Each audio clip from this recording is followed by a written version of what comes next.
खबर विशेष में आपका फिर से स्वागत है। हम चर्चा कर रहे थे इस शीतकालीन सत्र में जो विषय आ रहे हैं उसके बारे में। एक बहुत ही गंभीर विषय जो है वो है इन सप्लीमेंट्री डिमांड्स का, जो अतिरिक्त मांगों की का विधेयक पेश किया गया। 7,168 करोड़ का ये था, लेकिन चर्चा केवल 11 विषयों पर होगी।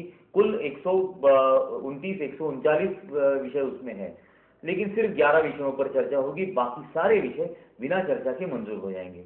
तो ये किस तरह हो सकता है? देखिए, एक तो सबसे पहले हमें ये समझ लेना चाहिए कि जिस प्रकार का ट्रेंड आजकल सेट हो रहा है, पहले जब हम पूरक अनुदान की मांगे सामने रखते थे उसका क्वांटम इतना बड़ा नहीं होता था जी। आजकल आपका जो मूल बजट है जी। उस बजट में आप अगर प्लान देखेंगे तो 33,000 करोड़ का प्लान है और 7,000 करोड़ की मांगे जी अभी हम रख रहे हैं। करीब 20-22 हजार करोड़ की मांगे हमने जुलाई के अधिवेशन में रखी। मैं ऐसा मानता हूँ कि this is bad planning, physical prudence के नाव में बैठता नहीं है। लेकिन जहां तक सभागृह में चर्चा का सवाल है तो सभागृह में इसके नियम बने हुए हैं और कितने दिन पूरक मांगों पर चर्चा होनी चाहिए इसके बारे में भी नियम में वहां पर प्रोविजन है। लेकिन आपको याद होगा कि सरकार हमेशा वहां पर एक प्रस्ताव लाती है रूल 57 का, जिसमें चर्चा के दिन कम करने के लिए रूल सस्पेंड करती है। इस बार भी उन्होंने लाया था, मैंने ऑब्जेक्शन लिया था कि आप ये मत कीजिए क्योंकि चर्चा नहीं हो सकती इससे, आप पहले अधिवेशन छोटा करते हैं। इसमें दूसरी चीज और है, लेकिन जब हम लोग ये पूरक मांगों के ऊपर चर्चा करते हैं, ऐसे समय जिन पर चर्चा नहीं होती उन मांगों के ऊपर आप ये जब रीअप्रोप्रिएशन बिल आता है उस समय उसके ऊपर आप नोटिस देकर चर्चा कर सकते हैं जी। तो वो सारे इस पर आप कर सकते हैं।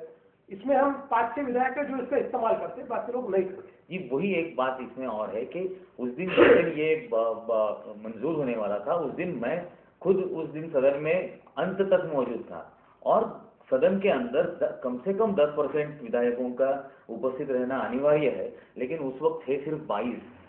सत्ताधारी गुट से थे 12 विधायक और विपक्ष से थे 10 जन और 29 भी नहीं थे, लेकिन ये मंजूर हो गया।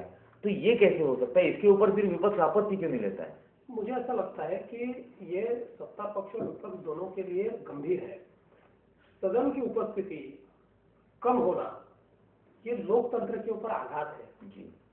सदन की उपस्थिति कम होना इसका अर्थ ये होता है कि सदस्यों को अपनी समस्याएं सदन के माध्यम से सुलझेगी ये विश्वास नहीं रहा है, ये इसका अर्थ होता है। तो मुझे लगता है कि, लेकिन मेरा अपना मानना अलग है। मेरे तीसरी टर्म है और मेरे इतने सालों का अनुभव ये कहता है, हमारे कॉन्स्टिट्यूशन ने एक ऐसी व्यवस्था हमको दी है कि जिसमें सदन में उचित आयुधों का वापर करेंगे तो चाहे वो समस्या आप पास सुलझा सकते हो। आजकल हमारे जो चुनकर आने वाले विधायक हैं उनमें से कई लोगों को शॉर्टकट चाहिए, उनको वो इन आयुधों का इस्तेमाल नहीं करते, उसका अभ्यास नहीं करते और फिर उनमें फ्रस्ट्रेशन आता है कि हम तो बोलते हैं लेकिन ये चीजें सुलझती नहीं है, क्या फायदा है। तो एक तरह से लोकतंत्र में जो हमको आयुध दिया है उसका हम इस्तेमाल नहीं करेंगे और फिर लोकतंत्र के ऊपर आरोप लगाएंगे, मुझे लगता है इससे लोकतंत्र कमजोर होता है जी। मेरी अपील है, विशेषकर अभी सदन में 150 से ज्यादा नए विधायक हैं, उनको मेरी अपील है सदन की कार्रवाई को समझिए, ज्यादा से ज्यादा समय सदन में दीजिए। निश्चित रूप से ये सदन, ये व्यवस्था, ये संविधान आपके समस्याओं को सुलझाने की पूरी ताकत रखता है जी। ये आपका मानना है, लेकिन क्यों विपक्ष की नेता, विपक्ष पार्टियां अपने इन नए विधायकों का एक ट्रेनिंग ही क्यों नहीं लेती है कि उनमें ये कमिटमेंट, उनमें ये पैशन क्रिएट करे कि वो सदन के पूरे कार्यकाल में सदन के अंदर मौजूद रहे और हिस्सा ले उसमें? नहीं, हमने बीजेपी के तौर पर ये प्रयास किया। एक हम लोगों ने हमारे लोगों का एक शिविर भी रखा, 3 दिन तक उनको किस प्रकार से हमारी विधानसभा की कार्रवाई चलती है, विधान परिषद की कार्रवाई चलती है, उन्होंने क्या करना चाहिए, कौन से आयुध का इस्तेमाल करना चाहिए, ये भी हमने किया। साथ में हम लोग रोज अटेंडेंस भी चेक करते हैं और अभी तो हमने पार्टी में ये व्यवस्था की है कि हर 2 घंटे बाद हम अटेंडेंस चेक करते हैं। कई बार लोग सुबह अटेंडेंस लगा देते हैं और बाद में नहीं रखते। तो जिस दिन आपने पूरक मांग की बात की उस दिन विशिष्ट परिस्थिति थी हमारे लिए। उस दिन चर्चा पूरी हो गई थी, सरकार ने जवाब भी दिया था।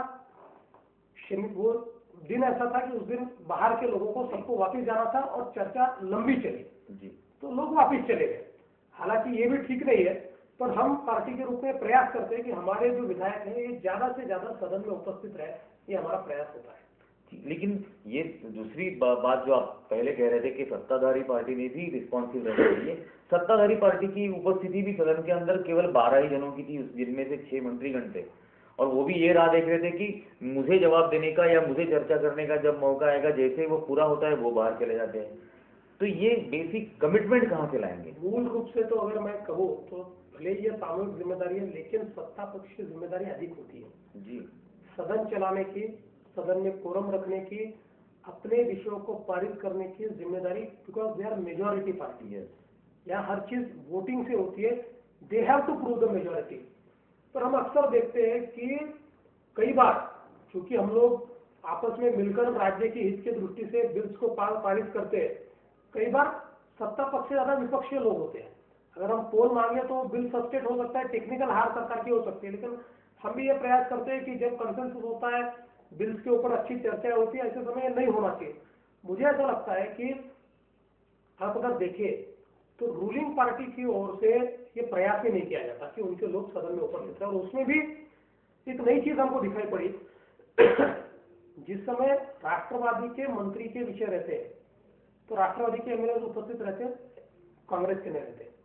कांग्रेस के मंत्री का बिल होता है तो कांग्रेस के उपस्थित रहते, राष्ट्रवादी के नहीं रहते। ये भी एक समन्वय का अभाव हमको दिखाई पड़ता है। जी। दूसरी बात एक थी कि इस सदन के सत्र की शुरुआत के एक ही दिन पहले आपने सरकार पर 150 करोड़ रुपए के एक जमीन घोटाले का आरोप किया था। तो इसके बारे में सदन के अंदर आपने क्या कोई सवाल पूछा है, क्या कोई चर्चा करने के लिए लक्ष्यवेदी या कुछ दिया है? जी, एक तो मिहान के संदर्भ में विषय था। मिहान में सिडको की जगह मिहान को ट्रांसफर करते समय 766 हेक्टेयर में से 708 हेक्टेयर ट्रांसफर की और 58 हेक्टेयर जगह छोड़ दी। इस जगह की आज की वैल्यू ये करीब 250 करोड़ रुपया है जी। और कुछ विशिष्ट लोगों को इससे बहुत बड़ा फायदा पहुंचा है। ये आरोप मैंने लगाया था, इसके बारे में मैंने लक्ष्यवेदी, तारांकित प्रश्न और आधा घंटा चर्चा जो है वो भी हमने लगाई हुई है। और फॉर्चुनेटली कल सदन में ये आधा घंटा चर्चा जो है ये सदन के लिस्टिंग में आई है, कल ये चर्चा होगी। जी। एक बात मैं आपसे जानना चाहूंगा कि पिछले 10-12 सालों से देवेंद्र फडणवीस की छवि जो बनी है वो एक ऐसी बनी है कि वो हर विषय का पूरी तरह से गहराई में जाकर उसका अभ्यास करते हैं और कई ऐसे मामले हैं जिनको वो उजागर करते हैं। आपकी सिस्टम क्या है कि आप इस तरह से ये छवि भी बना पाए और हर बार हर सेशन में उस तरह से आपका पार्टिसिपेशन भी रहा है? मुझे ये लगता है कि अगर हम लोग अपने कार्य को समझे, रूल्स की बुक अगर एक बार हम पूरी पढ़ लें, इश्यूज को अंडरस्टैंड करने की कोशिश करें, और सबसे बड़ी बात अगर लाइब्रेरी का इस्तेमाल करें। हमारे विधानसभा की लाइब्रेरी एक ज्ञान का भंडार है जी। और वहाँ पर जो मिस्टर चौहान है और मिस्टर वाघमारे हैं, ये लोग बहुत ज्यादा मदद करते हैं जी। आपको चाहिए उस इश्यू के ऊपर जो चीज आपको चाहिए वो वहाँ पर रेडीमेड निकाल कर मिलती है, केवल वहाँ जाने की आवश्यकता है। अपने पीए को भी भेज दो तो भी वो सारी चीजें मिलती है। तो मैं अक्सर ये करता हूँ कि किसी भी विषय पर बात करने से पहले लाइब्रेरी से सारी जानकारी जुटाता हूँ, उस चीज को पढ़ता हूँ, उसको अंडरस्टैंड करता हूँ, पुराने डिबेट्स कई बार पढ़ता हूँ। तो इससे एक विषय की गहराई आपको पता चलती है। वंस यू अंडरस्टैंड समथिंग, जब आप अंडरस्टैंड होकर कोई चीज रखते हो तो उसमें एक अलग इफेक्ट आता है और सरकार को भी डिफेंसिव होना पड़ता है। तो साधारणतः ये एक मैकेनिज्म मेरा है। दूसरा ऐसा है कि लोगों में एक बार विश्वास से तैयार हो जाता है कि फलाना विधायक ये अपना विषय रखता है और इसका नॉन कॉम्प्रोमाइजिंग एटीट्यूड है। ये सबसे बड़ी बात मुझे ऐसी लगती है कि your attitude has to be non compromising. नहीं तो आप विषय को रखें और कॉम्प्रोमाइज करें। मुझे ऐसा लगता है कि देखिए, मैं तो एक बात कहता हूँ कि सदन का जो कार्य है उस कार्य के प्रति कॉम्प्रोमाइज करना ये व्यभिचार है और ये व्यभिचार नहीं करना चाहिए, ऐसा मैं मानता हूँ। तो ये एक लोगों में इमेज आपकी चली जाती है। तो लोग, my source of information is people, लोग खुद आकर मेरे पास जानकारी देते हैं, मुझे जानकारी जुटानी नहीं पड़ती। जी। इस बारे में और सदन के अगले सत्र में, अगले बाकी दिनों में क्या क्या होने वाला है उस पर भी हमें चर्चा करनी है, लेकिन अभी वक्त हुआ है एक छोटे से ब्रेक का।